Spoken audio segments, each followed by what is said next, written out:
Class 10th history का chapter number 4 Bharat में राष्ट्रवाद के प्रश्न उत्तर हम लोग हल करेंगे। देखिए यहाँ पे अति लघु उत्तरीय प्रश्न 20 शब्दों में आंसर करना है। पहला देखिए, खिलाफत आंदोलन क्यों हुआ, इसका कारण बताना है। खिलाफत आंदोलन जो था भारतीय मुसलमानों के द्वारा किया गया था।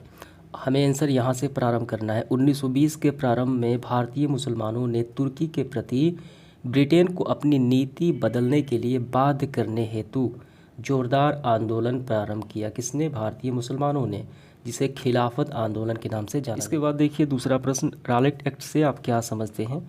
तो रॉलेट एक्ट जो था ये ब्रिटिश सरकार द्वारा एक कानून पारित किया गया था जिसके अंतर्गत किसी भी व्यक्ति को शक के आधार पर गिरफ्तार कर सकते हैं और जेल में डाल दिया जाता था। इसे काला कानून भी कहा जाता है। ब्रिटिश सरकार द्वारा पेश किया गया एक कानून था जिसे काला कानून कहा जाता है, जो 21 मार्च 1919 को लागू हुआ, जिसके अंतर्गत एक विशेष न्यायालय के गठन का प्रावधान था जिसके निर्णय के विरुद्ध कोई अपील नहीं किया जा सकता। व्यक्ति की सज़ा हो गई, अगर सज़ा सुना दी जाती है इस कानून के अंतर्गत, तो उसे अपील कोई नहीं कर सकता था।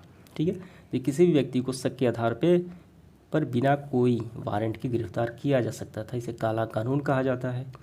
तो यही आपको लिखना है, रॉलेट एक्ट। तीसरा प्रश्न देखिए, दांडी यात्रा का क्या उद्देश्य था?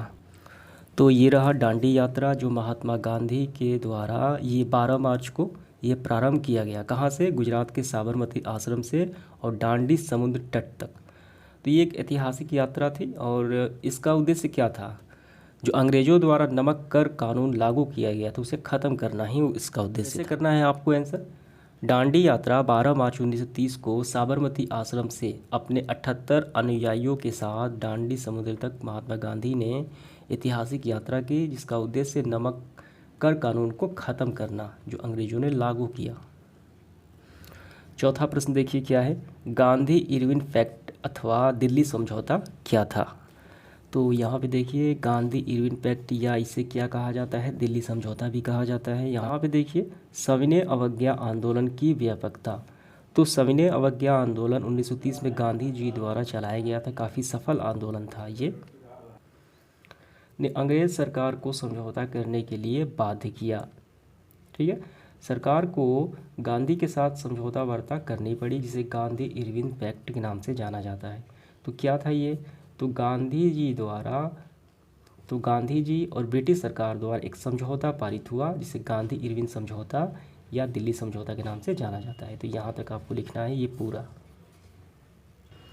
इसके बाद देखिए प्रश्न क्रमांक 5वां, चंपारण सत्याग्रह का संक्षिप्त विवरण देना है हमें।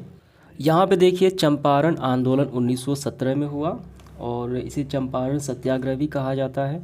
इसमें हुआ था कि किसानों पर जो नील की खेती करते थे, अंग्रेज़ सरकार उस पर कर लगा दिए थे। तो इसे कर से मुक्ति के लिए गांधी जी के साथ कुछ किसानों ने एक आंदोलन किया जो चंपारण सत्याग्रह के नाम से जाना जाता है। तो आपको आंसर कैसे करना है देखिए, संक्षेप में आपको लिखना है, ज़्यादा लंबा नहीं लिखना है। चंपारण सत्याग्रह बिहार के चंपारण जिला में महात्मा गांधी के नेतृत्व में, ठीक है, एक किसान विद्रोह था जो 1914-16 के बीच इन क्षेत्रों में किसानों पर नील की खेती के खिलाफ, ब्रिटिश सत्ता के खिलाफ विद्रोह कर दिया, कर को हटाने के लिए। ठीक है, जो चंपारण सत्याग्रह कहलाता। 6 नंबर देखिए, मेरठ षड्यंत्र से आप क्या समझते हैं?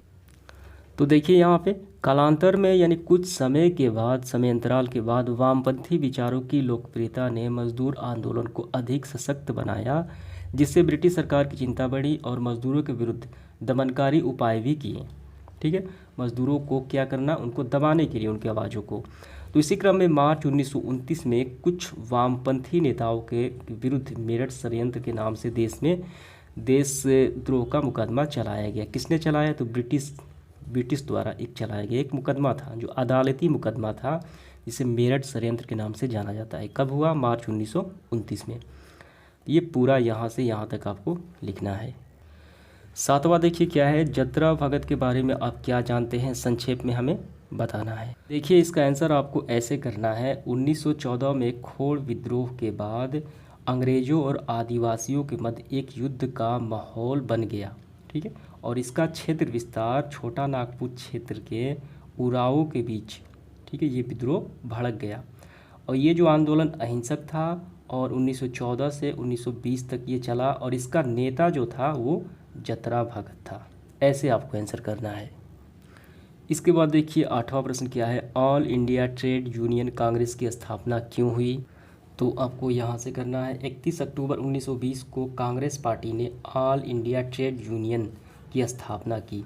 CR दास ने ये सुझाव दिया। यहाँ से देखिए मेन पॉइंट है, स्थापना का उद्देश्य कांग्रेस द्वारा किसानों एवं श्रमिकों को राष्ट्रीय आंदोलन में सक्रिय रूप से शामिल किया जाए और इनकी मांगों को समर्थन किया जाए, यही इसका उद्देश्य था। क्या उद्देश्य था? इसका उद्देश्य ये था किसानों और श्रमिकों यानी मजदूर दलों को राष्ट्रीय आंदोलन में शामिल करना और इनकी मांगों को समर्थन करना, इनको मांगों को सुनना।